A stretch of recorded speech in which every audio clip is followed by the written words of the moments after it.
नमस्कार दोस्तों, आज की इस क्लास में आपका बहुत बहुत स्वागत है। आज हम आपको आगे बता रहे हैं, सेकंड ग्रेड का हमारा कोर्स चल रहा है, संस्कृत की हम बात कर रहे हैं। चलिए, हमारा आज का जो टॉपिक रहेगा वो रहेगा हमारी जो संस्कृत व्याकरण है उसकी दो परंपराएं किस तरह से होती हैं और दोनों परंपराओं के बारे में मैं आपको बताऊंगा और एग्जाम में किस तरह से प्रश्न आपका आ सकता है, क्योंकि आज का जो आपका टॉपिक रहेगा ये बहुत ही महत्वपूर्ण टॉपिक है दोस्तों। इससे पहले की जो क्लास थी वो यदि आपने नहीं देखी है तो उस क्लास को जरूर देखना, क्योंकि उस क्लास में हमने व्याकरण के प्रयोजन पूरे बताए थे। व्याकरण के क्या प्रयोजन होते हैं, ठीक है, किस तरह से यहां से प्रश्न आपके आते हैं, व्याकरण शब्द की व्युत्पत्ति क्या होती है, उत्पत्ति और व्युत्पत्ति में क्या अंतर होता है, ये चीज हमने आपको बताई थी इसमें। तो आज का हमारा टॉपिक रहेगा, आप सभी नोट कर लें, लिख सकते हैं आप। चलिए, टॉपिक का नाम रहेगा संस्कृत व्याकरण परंपरा। ठीक है, तो हम लिख रहे हैं यहां पर आज का टॉपिक संस्कृत व्याकरण परंपरा। ये हमारा टॉपिक है मित्रों, ठीक है। तो ये हमारा आज का टॉपिक रहेगा। आप टॉपिक अच्छे से देखें और मैं इसमें आपको समझाऊंगा अच्छे से, जिससे कि आपको कोई दिक्कत नहीं आएगी। एग्जाम में किस तरह से प्रश्न आता है ये ज्यादा इंपॉर्टेंट होता है। बिल्कुल हम टॉपिक टू टॉपिक चल रहे हैं और आपके धीरे धीरे जो मेन टॉपिक है वहां तक पहुंच जाएंगे, लेकिन ये टॉपिक आपके उससे भी ज्यादा इंपॉर्टेंट है, क्योंकि जब तक बेसिक तैयार नहीं होता है तब तक आप मेन टॉपिक को नहीं समझ सकते। अब देखिए, हम सीधी बात करते हैं। जो हमारा आज का टॉपिक है परंपरा, यानी व्याकरण की परंपरा। तो व्याकरण की जो परंपरा है वो हमारी दो परंपराएं मानी जाती हैं संस्कृत व्याकरण के अंदर, ठीक है। तो सबसे पहली जो परंपरा मानी जाती है वो मानी जाती है बारहस्पति परंपरा। देखिए, मैं दोनों को अलग अलग बताऊंगा अभी। तो हमारी पहली परंपरा हो जाएगी बारहस्पति परंपरा। कौन सी परंपरा है? बारहस्पति परंपरा, ठीक है। ये हमारी पहली परंपरा है मित्रों, पहली। और दूसरी जो परंपरा हुई वो हुई माहेश्वरी परंपरा। तो इधर हम दूसरी परंपरा का नाम लिख रहे हैं माहेश्वरी परंपरा, ठीक है। ये दो परंपराएं हमारी हो जाती हैं संस्कृत व्याकरण के अंदर, ठीक है। आप चाहे फर्स्ट ग्रेड की तैयारी करोगे और सेकंड ग्रेड की तैयारी करो तो वहां पर दोनों जगह आपके लिए ये काम आ सकती हैं, ठीक है। हाँ, रीट के लिए आप पढ़ो तो हो सकता है कि रीट में आपको यहां से नहीं पूछें, लेकिन फिर भी आप समझ लें तो कोई बुराई इसमें नहीं है, क्योंकि आजकल जो प्रश्न है वो कहीं से भी किसी भी तरह से आ सकता है। तो देखिए, हमारी इस तरह से दो परंपराएं हो जाती हैं मित्रों। पहली जो परंपरा बारहस्पति परंपरा और दूसरी परंपरा है हमारी माहेश्वरी परंपरा। सबसे पहले तो हम आपको यह बताएंगे कि ये जो दो परंपराएं हैं इनमें क्या अंतर है, और ये जो परंपराएं हैं इनमें दोनों में समानता भी है कुछ। तो मैं आपको दोनों को एक बार तो तुलनात्मक अध्ययन करके बता रहा हूं, इसमें जो मेन बातें हैं उनको। उसके बाद में मैं इन दोनों का अलग अलग बताऊंगा, सेपरेट बारहस्पति परंपरा के बारे में, माहेश्वरी परंपरा के बारे में अलग से बताऊंगा, ठीक है। तो सबसे पहले जैसे कि आप देख रहे हैं बारहस्पति परंपरा, ठीक है। इस परंपरा को हम कहते हैं मित्रों प्राचीन परंपरा। क्या कहते हैं?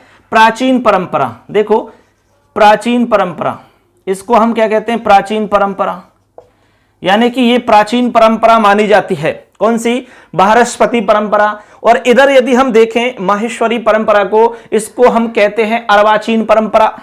क्या कहेंगे इसको?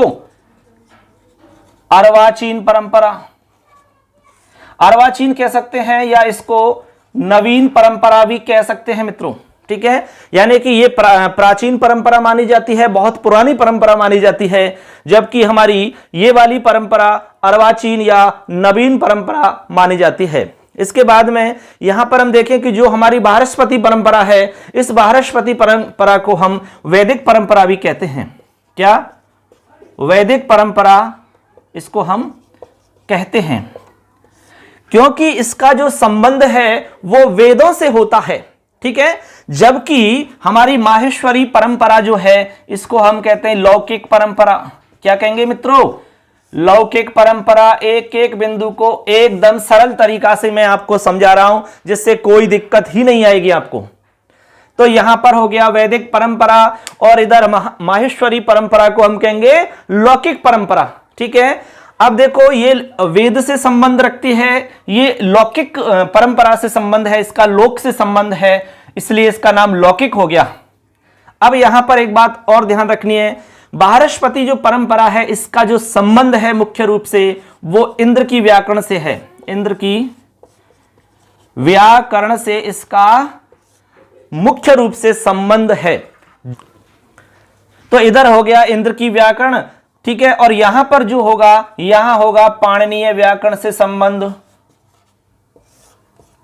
पाणिनीय व्याकरण से इसका संबंध माना जाता है, ठीक है। अब यहां तक आप समझ गए होंगे। इसके अलावा यहां पर इस परंपरा का जो संबंध है वो ब्रह्मा जी से माना जाता है, ठीक है, यानी कि यहां पर जो ज्ञान का प्रारंभ होता है वो ब्रह्मा जी से माना जाता है, जबकि इधर भगवान महेश, ठीक है, या फिर भगवान शंकर से माना जाता है। ये हमारी दो परंपराएं मैंने आपको तुलनात्मक अध्ययन करके बताया, जिससे कि आपको एक सामान्य परिचय पता लगे कि भाई ये दो परंपराएं हैं क्या, ठीक है।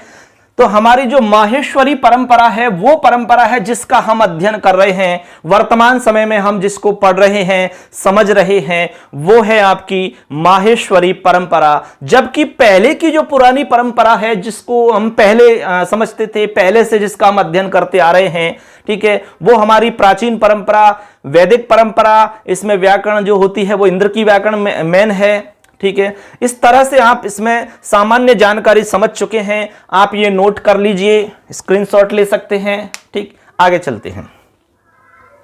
अब मैं इनको मिटा देता हूं, ये केवल एक सामान्य जानकारी के लिए मैंने यहां पर दोनों को तुलनात्मक करके बताया है।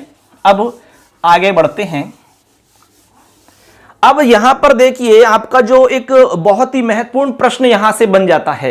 अब देखो प्रश्न आपका किसी भी रूप में बन सकता है, जैसे अभी हमने कहा यहां पर कि प्राचीन परंपरा, संस्कृत व्याकरण की प्राचीन परंपरा मानी जाती है, तो बृहस्पति परंपरा मानी जाती है। दूसरा प्रश्न बन गया कि अर्वाचीन परंपरा कौन सी मानी जाती है, तो यहां हो जाएगा माहेश्वरी परंपरा, ठीक है। दूसरा हो जाएगा वैदिक परंपरा से संबद्ध है, तो हमारी बृहस्पति परंपरा आएगा। यहां आ गया कि लौकिक परंपरा से संबद्ध है, तो हमारी माहेश्वरी परंपरा हो जाएगी, ठीक है। इस तरह से आपको समझना है। अब मैं यहां पर इनके उपनाम बता रहा हूं दोनों के एक साथ। यह बहुत ही महत्वपूर्ण प्रश्न है आपका, यहां से निश्चित रूप से आपका प्रश्न बनेगा, चाहे आप सेकंड ग्रेड का पेपर दीजिए, चाहे आप फर्स्ट ग्रेड का पेपर दीजिए, जरूर सवाल आएगा आपका यहां से। तो चलिए हम देख लेते हैं। सबसे पहले बृहस्पति परंपरा, यहां पर इसको किस किस नाम से और जाना जाता है, ठीक है। उसके बाद में सेपरेट हम इसको अलग से ही पढ़ेंगे, इसको भी अलग से पढ़ेंगे। तो चलिए यहां पर इस परंपरा का शब्द से, तो चलिए मित्रों यहां सबसे पहले इसको हम उपनाम बता रहे हैं, तो सबसे पहले इसको हम कहेंगे शब्द परंपरा। क्या? शब्द परंपरा। आप नोट करते चलिए, ठीक है, अच्छे से याद भी रहेगा आपको।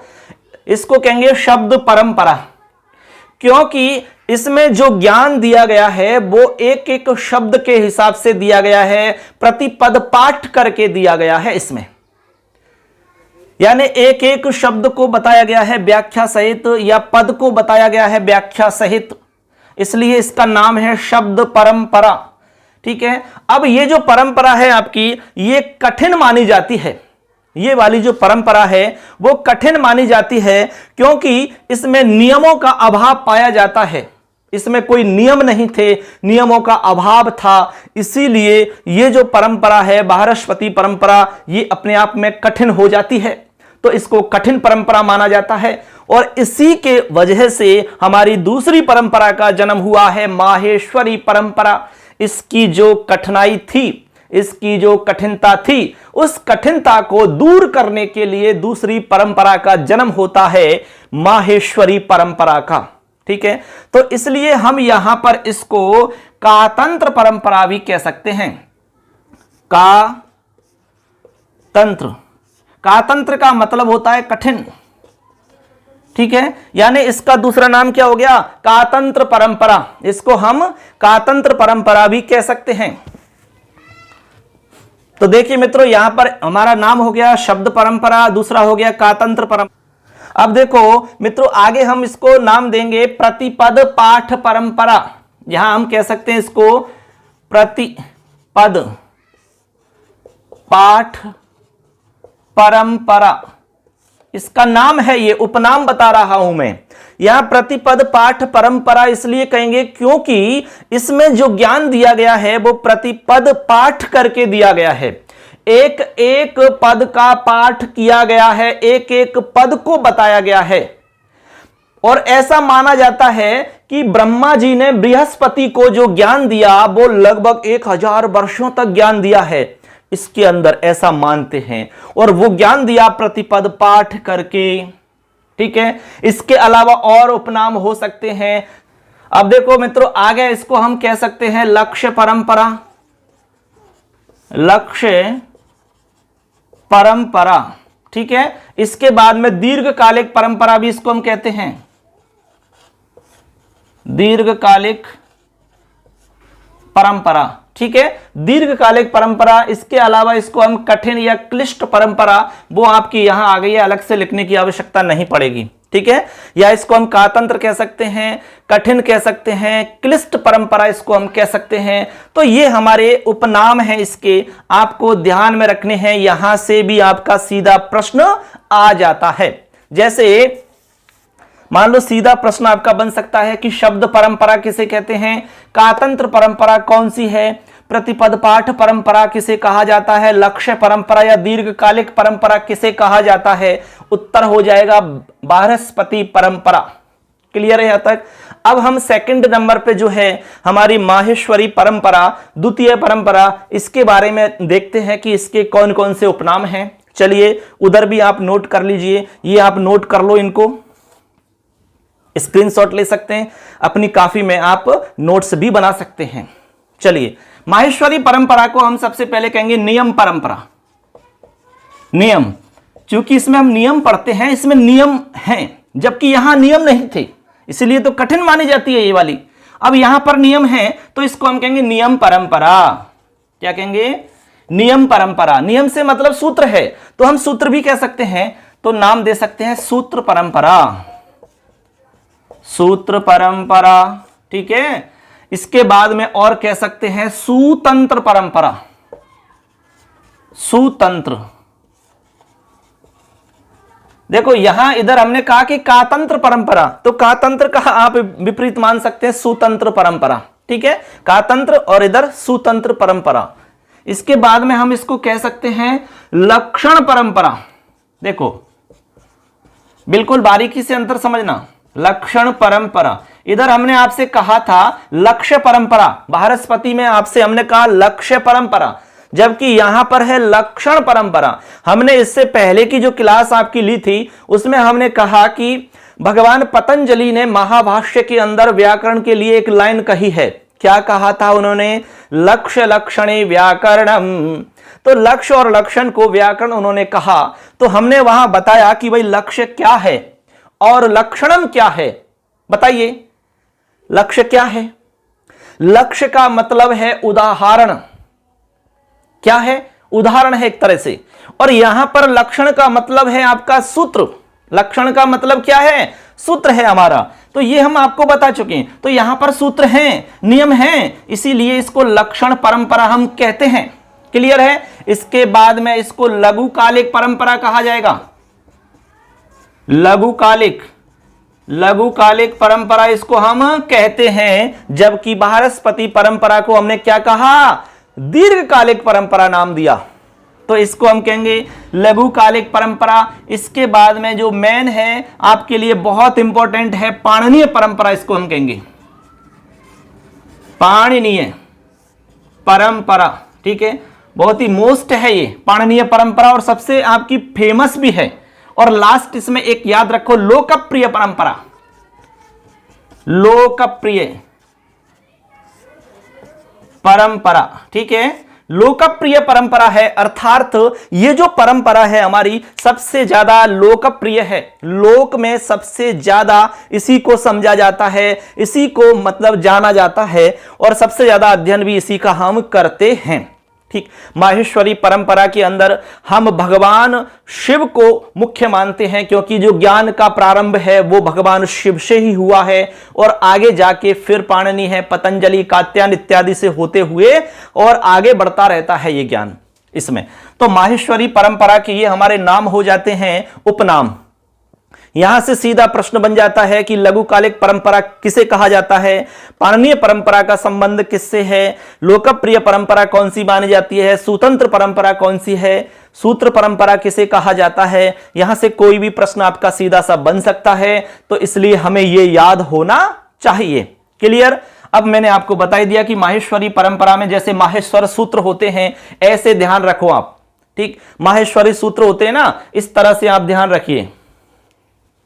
तो इस तरह से मित्रों यहां पर हमने देखा, दोनों में अलग अलग तुलनात्मक बात हमने बताई है। तो यहां पर माहेश्वरी जो परंपरा है इसको आप ध्यान रख सकते हैं माहेश्वरी सूत्रों से, यानी माहेश्वरी सूत्र तो सबको याद रहते ही हैं और माहेश्वर से नाम आ जाता है माहेश्वरी सूत्र, तो इसको सूत्र परंपरा कहेंगे। नियम परंपरा है, स्वतंत्र परंपरा, अब सूत्र को लक्षण भी कह सकते हैं तो लक्षण परंपरा, और लघुकालिक और पाणिनीय परंपरा, लोकप्रिय परंपरा, ये अपने आप नाम आपको ध्यान आ जाएंगे। और इसके अलावा जो नाम हम पहले बता चुके हैं वो बृहस्पति परंपरा में आपके आ जाते हैं। तो यहां तक आपको समझ में आ गया होगा अच्छे से। ठीक है, इसको आप नोट कर लीजिए, स्क्रीनशॉट ले लो इसका। चलें आगे, चलिए अब इसको मैं साफ कर देता हूं, फिर हम आगे बढ़ते हैं। आज की जो क्लास है वो बहुत ही महत्वपूर्ण क्लास है बच्चों, आपकी परीक्षा के हिसाब से ये बहुत ही मोस्ट इंपॉर्टेंट टॉपिक है। यहां से तो निश्चित रूप से आपका सवाल बनेगा ही। चलिए अब देखो, यहां पर मैंने आपको दोनों को बता दिया है। अब यहां पर मैं एक एक परंपरा को लेके चलता हूं। सबसे पहले मैं आपको एक परंपरा को बताऊंगा जिससे कि हम सेपरेट अलग अलग परंपराओं के बारे में समझ जाएंगे। चलो मैं सब साफ कर देता हूं, केवल हम एक परंपरा का नाम लिखेंगे जिसके बारे में हम अब इस क्लास में अध्ययन करेंगे। तो यहां पर हम पढ़ने वाले हैं आज पहली परंपरा। ठीक है, उसको डिटेल से समझेंगे। यहां परंपरा का नाम लिखना है बृहस्पति परंपरा। आप नोट कर ले, बृहस्पति परंपरा, ये हमारी आज की परंपरा है, इसको हम पढ़ेंगे आज। ठीक है, बृहस्पति परंपरा। अब देखो इसके बारे में हालांकि मैं बता चुका हूं अभी, अब इसमें जो मेन बातें हैं वो हम इसमें आपको बता रहे हैं। देखिए सबसे पहली जो बात है वो हमें यहां ध्यान रखनी है, वो है कि इस परंपरा में व्याकरण शास्त्र के जो आद्य प्रवर्तक हैं, पहले प्रवर्तक, सर्वप्रथम प्रवर्तक या प्रवक्ता जो हैं वो ब्रह्मा जी को माना जाता है। देखो नाम है बृहस्पति परंपरा, तो ये ब्रह्मा जी से ही तो संबंध है इसका। तो आप यहां पर नोट कर लीजिए, इसको लिख लीजिए, लिखो, इस परंपरा में, लिखो सभी, इस परंपरा में व्याकरण शास्त्र के, व्याकरण शास्त्र के आद्य प्रवर्तक, ठीक है मैं यहां लिख देता हूं, आद्य प्रवर्तक। देखो आद्य प्रवर्तक का मतलब होता है सर्वप्रथम प्रवर्तक, पहले प्रवर्तक। ठीक, आप कोष्टक में लिख सकते हैं सर्वप्रथम प्रवर्तक। अब प्रवर्तक को हम यहां पर प्रवक्ता भी कह सकते हैं, क्योंकि कहीं कहीं पर आपको जो नाम है प्रवक्ता मिल सकता है, प्रवक्ता। ठीक है, ऐसे तो आद्य प्रवर्तक या सर्वप्रथम प्रवर्तक या प्रवक्ता ब्रह्मा को माना जाता है। ये ठीक है, ब्रह्मा को माना गया है, ब्रह्मा को माना गया है। ठीक है, अब ब्रह्मा जी से ही सब कुछ उत्पन्न हुआ है। यहां पर यह बताया गया है कि जो कुछ भी उत्पन्न हुआ है, जो कुछ भी ज्ञान है, कुछ भी उत्पन्न हुआ है, वो सब ब्रह्मा से उत्पन्न हुआ है। किससे? ब्रह्मा से उत्पन्न हुआ है, ब्रह्मा से उत्पन्न हुआ है, ऐसे। अब देखो यहां तक आपको समझ में आया कि इस परंपरा में व्याकरण शास्त्र के आद्य प्रवर्तक, यहां से मान लो प्रश्न आपका आ जाता है सीधा सा, देखो ये प्रश्न आपका बन जाता है सीधा, ये आपके लिए मोस्ट हो गया कि व्याकरण शास्त्र के आद्य प्रवर्तक कौन हैं बृहस्पति परंपरा में। इस तरह से प्रश्न यदि आता है तो उत्तर हो जाएगा ब्रह्मा। क्या हो जाएगा? ब्रह्मा। एक लाइन तो ये याद करनी है। अब आगे अगली लाइन आपको क्या याद करनी है वो सुनिए। इसको मैं मिटा देता हूं। अगली लाइन आप नोट करिए, आगे लिखते चलिए आप। पतंजलि ने, लिखें सभी, पतंजलि ने महाभाष्य में, महाभाष्य में, देखो महाभाष्य किसने लिखी है भाई? पतंजलि ने। ठीक है, तो पतंजलि ने, यहां पर नहीं और लिख लो, पतंजलि ने महाभाष्य में और इसके अलावा महर्षि शाकटायन ने, महर्षि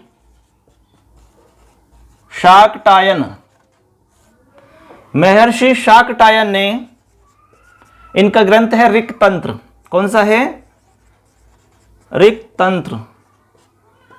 तो महर्षि शाकटायन ने कहा है कि, अब क्या कहा है वो सुनिए आप। ठीक है, अब देखो फ्रेंड्स, यहां पर आप देखो, इस लाइन को समझिए कि पतंजलि ने महाभाष्य के अंदर, कहां कहा है? महाभाष्य में। और महर्षि जो शाकटायन जी हैं, इन्होंने कहा है ऋक् तंत्र में। इनका जो एक ग्रंथ है ऋक् तंत्र नाम से, इसमें इन्होंने कहा है। अब क्या कहा है वो मैं नीचे लिख रहा हूं, उसमें आपको पूरी डिटेल मिलेगी यहां पर कि किसने किसको ज्ञान दिया है, इसका पूरा विवरण एक साथ मिल जाएगा आपको। तो चलिए यहां पर मैं वो पंक्ति लिख रहा हूं, वो पंक्ति आप भी लिख लें, आप भी नोट कर ले उसको। सबसे पहले ब्रह्मा बृहस्पतये प्रोवाच, ब्रह्मा बृहस्पतये, पूरी एक ही लाइन है, प्रोवाच। ठीक है, ब्रह्मा बृहस्पतये प्रोवाच है, बृहस्पतिरिंद्राय, आगे है पूरी लाइन,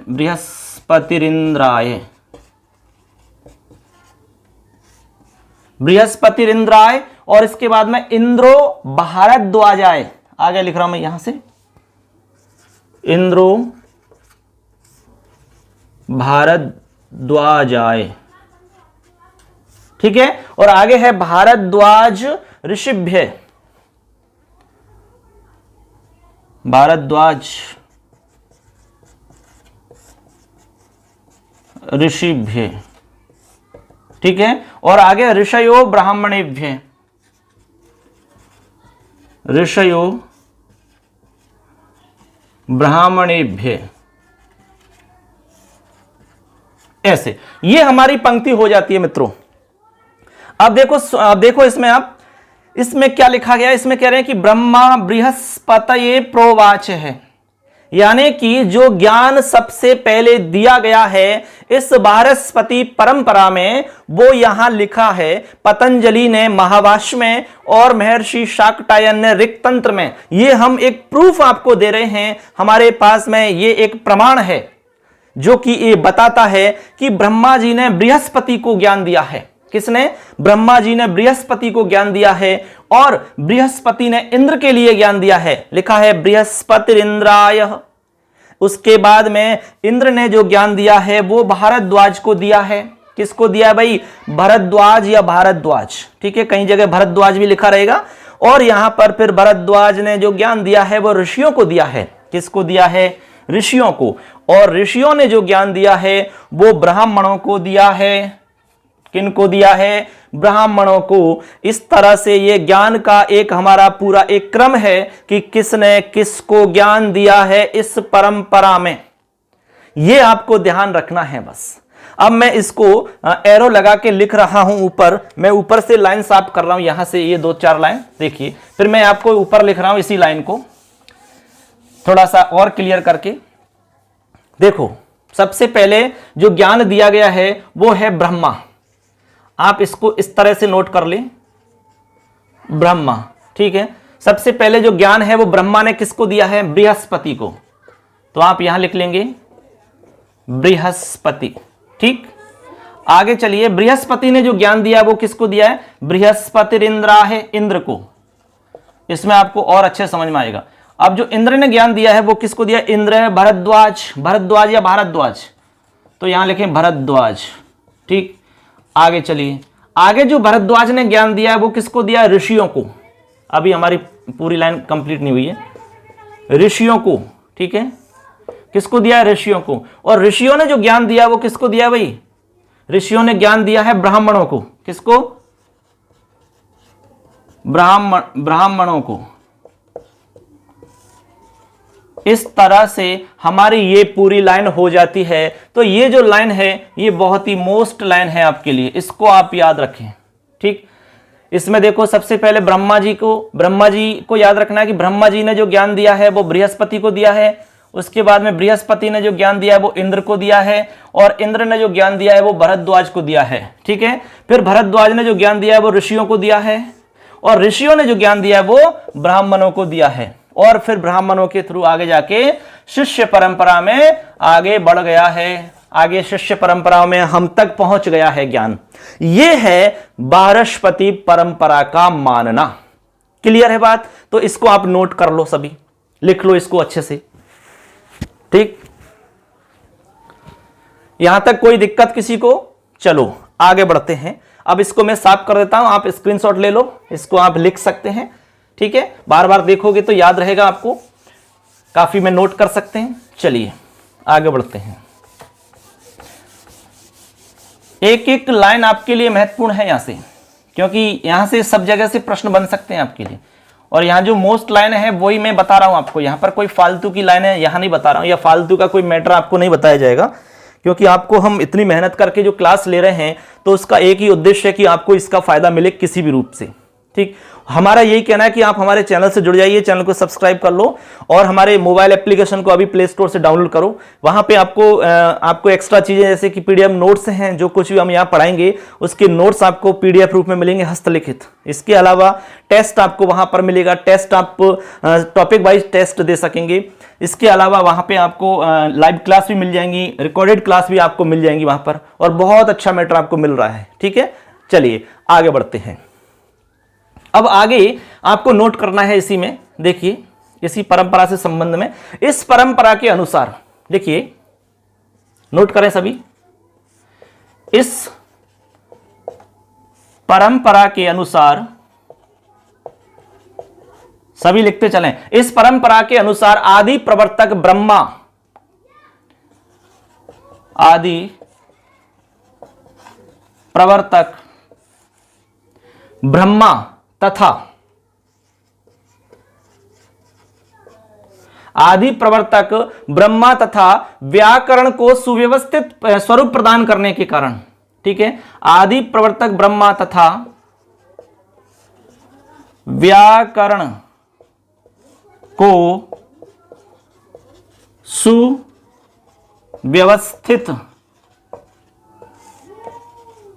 करने के कारण, सुव्यवस्थित का मतलब सिस्टमेटिक तरीका से जमाने के कारण, सुव्यवस्थित करने के कारण, सुव्यवस्थित करने के कारण यहां पर प्रथम या आदि वैयाकरण, प्रथम या आदि वैयाकरण इंद्र को माना जाता है।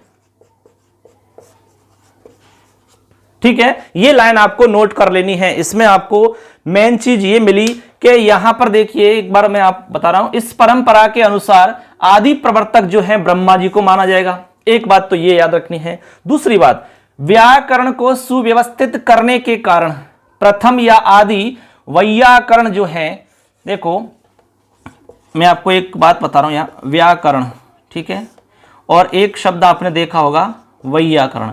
इनमें क्या है, हम सब कंफ्यूज होते रहते हैं। अब आप सोच रहे होंगे कि एक ही बात तो है सर। नहीं भाई, एक ही बात नहीं है ये। एक बात होती तो हम क्यों बताते इसको? आप सोचिए कि एक ही बात है कि अलग अलग है ये, बताइए। ये दोनों अलग अलग हैं। देखो, एक है व्याकरण, एक है वैयाकरण। व्याकरण तो जो आप पढ़ते हैं, ठीक है, व्याकरण जो नियम है, जिसमें सूत्र है, जिसके अंदर शब्दों को कैसे बनाना है वो सब लिखा गया है व्याकरण के अंदर, वो तो है व्याकरण। कौन सा शब्द शुद्ध है, कौन सा नहीं है और क्यों है, शब्दों को किस तरह से बनाते हैं, उसमें तरीका बताया गया है, व्याकरण। ठीक, अब यहां पर है वैयाकरण।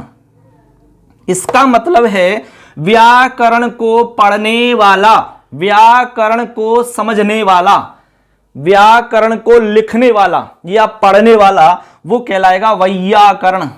कौन कहलाएगा?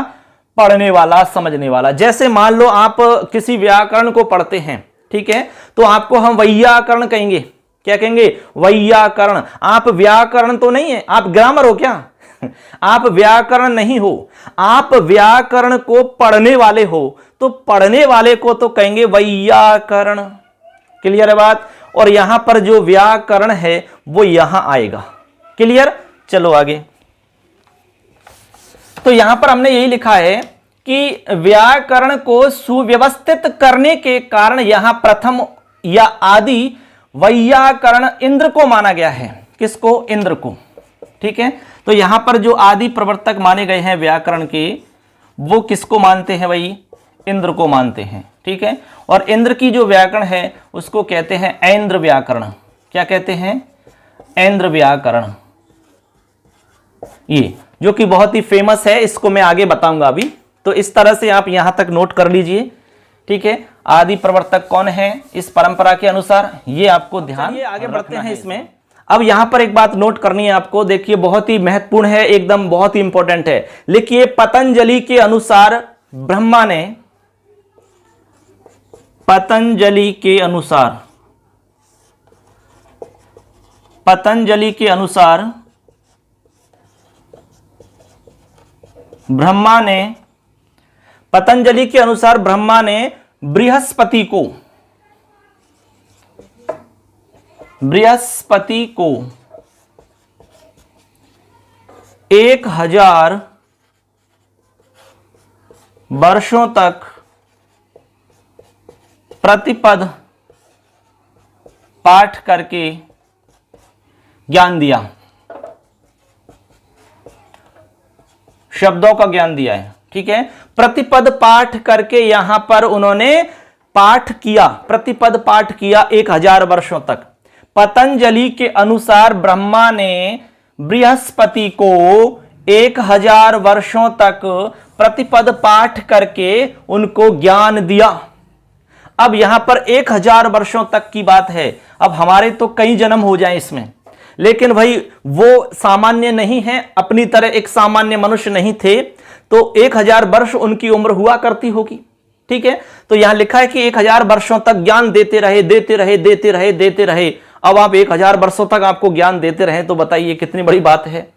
कितने शब्दों को बताया होगा 1000 वर्षों तक, लगातार चलता रहा।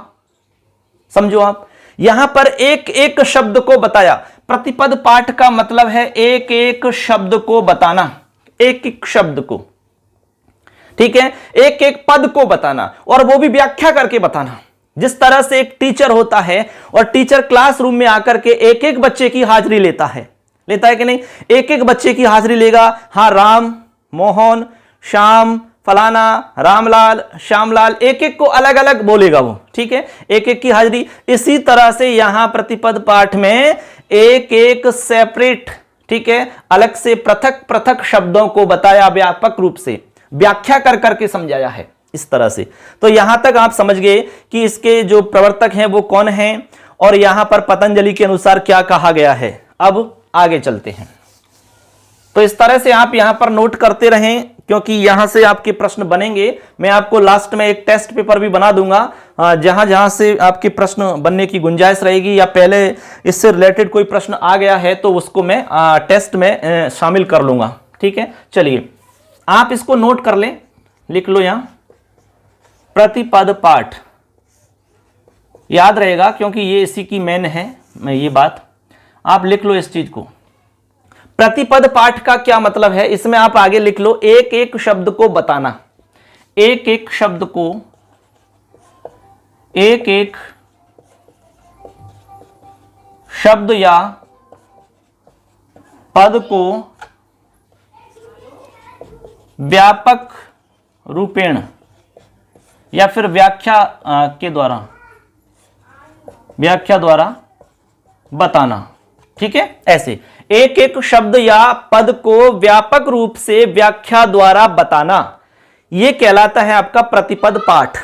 क्लियर है? तो इस तरह से हमारा प्रतिपद पाठ क्या है वो आपको यहां पर समझ लेना है। अब आगे चलिए, आगे आपको यहां पर मोस्ट लाइन बता रहा हूं मैं, इसी परंपरा से संबंधित संस्कृत व्याकरण की पहली परंपरा होने के कारण। लिखिए, संस्कृत व्याकरण की पहली परंपरा होने के कारण, पहली परंपरा होने के कारण इसको आदिमा या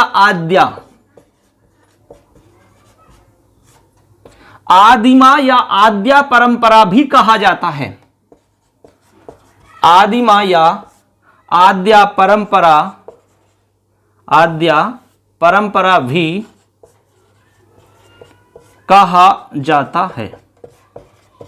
ठीक है, देखिए, संस्कृत व्याकरण की पहली परंपरा होने के कारण यदि प्रश्न आया कि संस्कृत व्याकरण से प्रथमा परंपरा का, तो उत्तर हो जाएगा हमारी वारस्पति परंपरा। तो पहली परंपरा होने के कारण इसको आदिमा परंपरा या आद्या परंपरा भी कहा जाएगा। मान लो प्रश्न आया कि आदिमा परंपरा का, आद्या परंपरा का, तो आपका उत्तर हो जाएगा वारस्पति परंपरा। ठीक है, अब चलो आगे बढ़ते हैं। आगे इसमें जो महत्वपूर्ण है लाइन, वो हम बता रहे हैं कि इस परंपरा में नियमों का अभाव था। ये हम आपको पहले ही बता चुके हैं, फिर भी आप नोट कर लें, थोड़ा सा अच्छे से समझ में आएगा। इस परंपरा में नियमों का अभाव था, यानी नियम नहीं थे, इसमें नियमों का अभाव था, अतः इसको नियमों का अभाव था, अतः है इसको, यानी इस परंपरा को, अतः इसको कातंत्र को हम कठिन परंपरा भी कह सकते हैं, कठिन, या फिर आप कह सकते हैं क्लिष्ट। ठीक है, परंपरा भी कहा जाता है, परंपरा भी कहा जाता है। देखिए, बहुत ही महत्वपूर्ण लाइन है ये। इस परंपरा में नियमों का अभाव था। किस परंपरा में? वारस्पति परंपरा में। इसमें नियम नहीं थे, कोई सूत्र आदि नहीं थे इसमें, इसीलिए इसको कातंत्र परंपरा या कठिन परंपरा या क्लिष्ट परंपरा भी कहा जाता है। यदि कहा जाए कि कातंत्र परंपरा कौन सी है, कठिन परंपरा किसे माना जाता है, क्लिष्ट परंपरा किसे माना जाता है, तो आपका उत्तर हो जाएगा वारस्पति परंपरा। तो इस तरह से आपने यहां तक लिखा होगा कि कातंत्र, कठिन या क्लिष्ट परंपरा इसको मानते हैं। हमने आपको अभी समझाया था कि इसको जो दूसरी परंपरा का जन्म क्यों हुआ था, तो इसको आपको आगे नोट कर लेना है। यहां से आप लिख लेंगे कि इसी कठिनता को दूर करने के लिए, यहां से आप एक बार इसको नोट कर लो, इसी कठिनता को दूर करने के लिए, इसी कठिनता को दूर करने के लिए नियमों के रूप में, नियमों के रूप में, ठीक है, दूसरी परंपरा,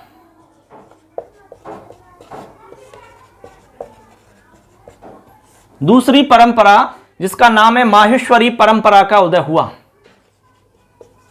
माहेश्वरी परंपरा का उदय हुआ। ठीक है, ऐसे तो यहां समझ गए आप कि जो कठिनाई थी इस वारस्पति परंपरा में, तो इस कठिनाई को दूर करने के लिए, जिससे कि हम सब समझ सकें अच्छे से, हम सब इसको आसानी से पढ़ सकें, इस कठिनाई को दूर करने के लिए नियमों के रूप में अब हमारे सामने नियम आ गए ठीक है, माहेश्वरी परंपरा में नियम आ गई, सूत्र आ गए, उसमें पाणिनीय व्याकरण हम उसमें पढ़ते हैं जिसमें पूरे के पूरे नियम हैं, वहां सब कुछ सूत्रों में दिया गया है। तो नियमों के रूप में दूसरी परंपरा माहेश्वरी परंपरा का उदय हो गया। इस तरह से माहेश्वरी परंपरा का जन्म होता है। क्लियर है बात? अब चलो आगे एक दो लाइन इसमें और हैं जो महत्वपूर्ण हैं, वो हम जान लेते हैं। इसको मैं साफ कर देता हूं। यहां तक आपने समझ लिया होगा, यहां तक आपको कोई दिक्कत नहीं होगी। और यदि कोई दिक्कत है, कोई आपका प्रश्न है यहां तक, तो आप कमेंट में अपना सवाल टाइप करें, हम आपको जरूर उत्तर देंगे। क्योंकि यहां पर कोई भी बच्चा यदि कोई सवाल पूछता है तो उसका हम प्रत्येक सवाल का जवाब जरूर देते हैं, प्रत्येक कमेंट का हम यहां पर जवाब निश्चित रूप से देते हैं। कैसे भी समय निकाल के तो आप सवाल कर सकते हैं कोई भी। अब देखो मित्रों, यहां पर आगे इस परंपरा के अंदर जो सबसे महत्वपूर्ण तथ्य है वो मैं आपको बता रहा हूं। यहां पर आप नोट कर लीजिए उसको, ऐन्द्र व्याकरण। ऐन्द्र व्याकरण, ठीक है, ये आप नोट कर लें। देखिए, इससे संबंधित कुछ फैक्ट हैं जो अपने को याद रखने होंगे, वहां से एग्जाम में सवाल डायरेक्ट पूछा जा सकता है। पहली बात, यह व्याकरण दुनिया का पहला व्याकरण माना जाता है। दुनिया का पहला व्याकरण माना जाता है भैया, ठीक है, दुनिया का पहला व्याकरण है ये। अब वैसे तो हम ज्यादातर पाणिनीय व्याकरण को समझते हैं, पाणिनीय व्याकरण को मानते हैं, लेकिन आपको ध्यान रखना चाहिए कि जो ऐन्द्र व्याकरण था ये पाणिनीय व्याकरण से 25 गुना अधिक व्यापक माना जाता है, लगभग 25 गुना। अब आप खुद अंदाजा लगा सकते हो कि ये कितना विशाल होगा, बहुत विशाल था ये। तो यहां पर क्या नियम नहीं थे जिस तरह से पाणिनीय में हमारी व्याकरण में है, माहेश्वरी परंपरा में जिस तरह नियम थे, इसीलिए तो ये कठिन था, पहला व्याकरण माना जाता है। ये आपको ध्यान में रखना है। और दूसरी बात, इसकी जो खास बात यह है कि यह पहली बार सविभाग लिखा गया है। यह पहली बार सविभाग व्याकरण बनाया गया, पहली बार सविभाग व्याकरण बनाया गया। सविभाग से तात्पर्य यहां पर कि टॉपिक वाइज अलग अलग बनाया गया, बिल्कुल सिस्टम से, ठीक है। जैसे कि आप जैसे संधि प्रकरण पढ़ोगे तो उसमें सिस्टम से बिल्कुल आएगा, क्रम से आएगा, समास पढ़ोगे, कारक पढ़ोगे, तो एक सिस्टम से उसको बनाया, फिर विभाग सहित अलग अलग उसमें सेक्शन बना के उस तरह से उसको यहां पर तैयार किया गया है। इसीलिए पहली बार सविभाग व्याकरण बनाया गया। इससे पहले किसी ने भी व्याकरण नहीं बनाया। हालांकि इससे पहले भी व्याकरण बहुत सारे हैं, वो हम अलग से, जैसे दोनों परंपरा हो जाएंगी तो इससे पहले के जो वैयाकरण है, पाणिनि से पहले के भी बहुत सारे वैयाकरण हैं, उनको भी मैं आपको एक क्लास में पढ़ाऊंगा, क्योंकि वहां से भी कई बार प्रश्न पूछा गया है। तो वो मैं आपको दोनों परंपरा के बाद में बताऊंगा। तो अब तक आपको यह समझना है कि पहली बार जो सविभाग व्याकरण बनाया गया है, बिल्कुल सिस्टमेटिक तरीका से टॉपिक वाइज जो बनाया गया है, वो आपका कौन सा है? ऐन्द्र व्याकरण माना जाता है। इस तरह से आपको यहां ध्यान में रखना होगा। अगली बात, एक बात है आपकी, प्राच्य व्याकरण की श्रेणी में रखा जाता है ऐन्द्र व्याकरण को। ये जो लाइन है ये काफी महत्वपूर्ण लाइन है। प्राच्य व्याकरण की श्रेणी में रखा जाता है इसको। अब आप सोच रहे होंगे कि प्राच्य व्याकरण क्या है? ये जो ऐन्द्र व्याकरण है, मान लो प्रश्न आया कि ऐन्द्र व्याकरण किस श्रेणी का व्याकरण है, तो उत्तर होगा प्राच्य व्याकरण है, प्राच्य श्रेणी का है, प्राच्य। अब मैं आपको एक बात बता रहा हूं, यहां पर देखिए, यहां पर आप नोट कर लें इस चीज को, अलग से मैं यहां बता रहा हूं। देखो, गोवा के पास में, ऐसे मानो गोवा है, गोवा के पास में एक शरावती नदी है, शरावती नदी है। तो यहां पर देखिए शरावती नदी, ठीक है। अब यहां देखो गोवा के पास में शरावती नदी है, तो यहां पर शरावती नदी के पूर्व में, आप थोड़ा सा समझना इसको, पूर्व के अंदर जो लोग व्याकरण को समझने वाले हुए हैं, पढ़ने वाले हुए हैं, लिखने वाले हुए हैं, उनको कहते हैं प्राच्य। समझ लेना अच्छे से, क्या कहते हैं? प्राच्य। और जो उत्तर में हुए हैं, उत्तर दिशा में, उनको कहते हैं उदीच्य। ये आपको नोट कर लेना है, इसको लिख लो आप अच्छे से। गोवा में, गोवा के पास में शरावती नदी है एक, ठीक है। तो शरावती नदी के पूर्व दिशा के अंदर जो व्याकरण को लिखने वाले, पढ़ने वाले, समझने वाले हैं उनको कहते हैं प्राच्य। वो सब प्राच्य श्रेणी में आते हैं, जबकि उत्तर दिशा वाले आते हैं उदीच्य श्रेणी में। ऐसे आपको लिखना है इस बात को। तो यहां पर हमने आपसे लिखवाया कि प्राच्य व्याकरण की श्रेणी में आता है आपका ऐन्द्र व्याकरण। क्लियर है सबके? यहां नोट कर लो इस बात को आप, ये काफी महत्वपूर्ण बात है। ये लिखा सबने?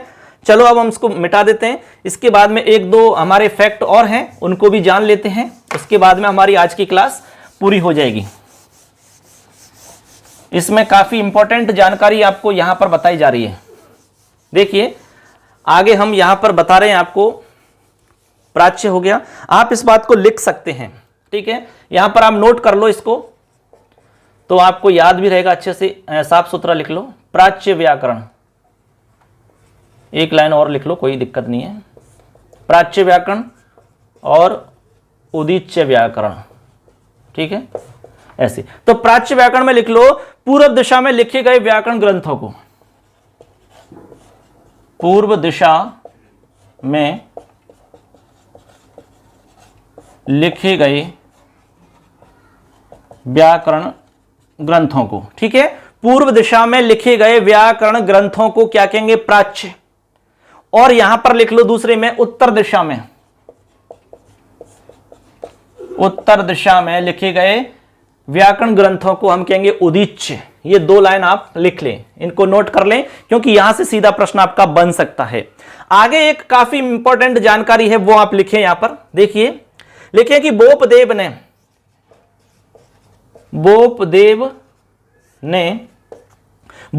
ने अपनी पुस्तक,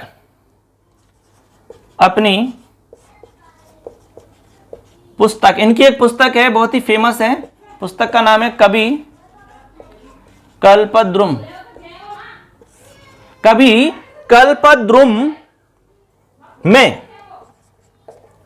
कल्पद्रुम में 8 वैयाकरण गिनाए हैं। 8 वैयाकरण गिनाए हैं। ये आपको लाइन याद रखनी है कि बोपदेव ने अपनी पुस्तक कवि कल्पद्रुम में, ये आपको पुस्तक का नाम याद रखना है, क्योंकि यहां से भी प्रश्न बन जाता है। बोपदेव की पुस्तक है कवि कल्पद्रुम, इसमें इन्होंने 8 वैयाकरण गिनाए हैं। अब वैयाकरण क्या है आपको बता दिए। उनमें से प्रथम वैयाकरण इंद्र को बताया है, उनमें से प्रथम वैयाकरण इंद्र को बताया है, इंद्र को माना है। ये आप इसमें नोट कर लें, किसको माना? इंद्र को। प्रथम वैयाकरण इंद्र ही है उसमें। तो यहां हो गया कि इन्होंने 8 वैयाकरण गिनाए हैं, उनमें से प्रथम वैयाकरण जो है वो किसको बताया है? इंद्र को बताया। तो यहां पर एक प्रमाण हमारे पास मिल जाता है इंद्र को मानने वाला। आगे देखो एक लाइन और लिखनी है, मैं यहां से ऊपर से कुछ लाइन मिटा देता हूं, फिर यहां पर एक दो फैक्ट और हैं। देखिए यहां पर आप लिखेंगे ऐन्द्र वैयाकरण के आधार पर ही, ऐन्द्र व्याकरण के आधार पर ही, ठीक है। जो ऐन्द्र व्याकरण हमने आपको बताया है उसकी बात चल रही है। ऐन्द्र व्याकरण के आधार पर ही तमिल भाषा का,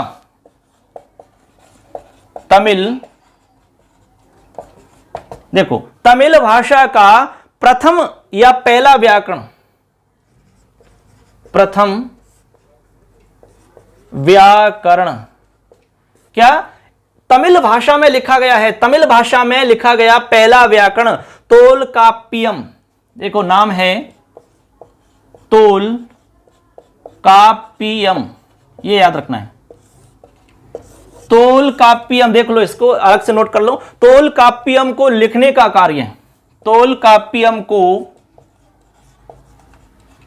लिखने का कार्य ने किया है, ठीक है। तो इस तरह से मित्रों यहां पर ये जो लाइन है काफी इंपॉर्टेंट लाइन है। ऐन्द्र व्याकरण के आधार पर ही तमिल भाषा का प्रथम व्याकरण तोलकाप्पियम को लिखने का जो काम किया है, लिखने का कार्य पणपारनाथ ने किया है। तो यहां पर याद रखना है पणपारनाथ क्या लिखा है, तोलकाप्पियम। तोलकाप्पियम क्या है, तमिल भाषा का प्रथम व्याकरण है। किसके आधार पर, ऐन्द्र व्याकरण के आधार पर लिखा गया है। अब एक फैक्ट और लिखेंगे आप नीचे, यहां लिखना है कि ऐन्द्र व्याकरण का प्रारंभ जो है वो ऐन्द्र व्याकरण का प्रारंभ होता है अथ वर्ण समामनायः, अथ वर्ण समामनायः, अथ वर्ण समामनाय से होता है। देखिए किससे होता है, अथ वर्ण समामनाय से हुआ है। तो यहां पर आपको याद रखना है कि वर्ण समामनाय जो है, यहां पर आप लिख सकते हैं, यहां वर्ण समामनाय से तात्पर्य वेद से है, वेद है। ये यहां पर वर्ण समामनाय से मतलब क्या है, वेद। ये आपको यहां पर लिखना होगा। तो इस तरह से आपने यहां पर अच्छे से समझा, और इसमें कोई भी आपको यदि दिक्कत है, कोई भी आपका यदि सवाल है तो आप हमसे पूछ सकते हो। हर प्रकार के सवाल को यहां पर मैं आपको बताऊंगा। तो इस तरह से मित्रों आपको ये अच्छे से समझ में आ गया होगा हमारा आज का टॉपिक। हमने आपको बताया कि संस्कृत व्याकरण की जो है वो दो परंपरा हो जाती हैं। पहली परंपरा वार्ष्पति परंपरा, दूसरी परंपरा माहेश्वरी परंपरा।